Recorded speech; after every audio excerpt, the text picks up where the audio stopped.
آغوش بهار خونه داری، نشونی توی هر گل خونه داری. به هر دشت و دمن شکوفه کردی، تو عاشقی چون من دیوونه داری. بگو چی صدات کنم، منو بذار نگات کنم. دلم میخواد جونمو فدات کنم.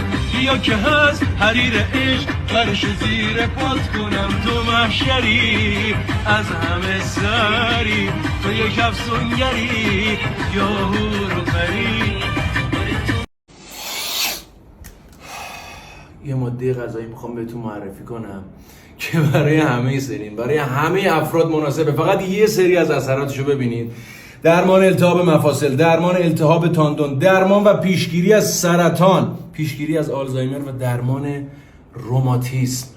اینا حرفای من نیست، خیلی از مقالات و مطالعات ازش حمایت میکنن و این حرفا رو تایید میکنن. و جالبه بدونید اگر با پیپرین مصرف بشه جذبش خیلی بیشتر میشه و تمام این اثراتی که براتون گفتم که چند تاشه فقط خیلی بیشتر میشه.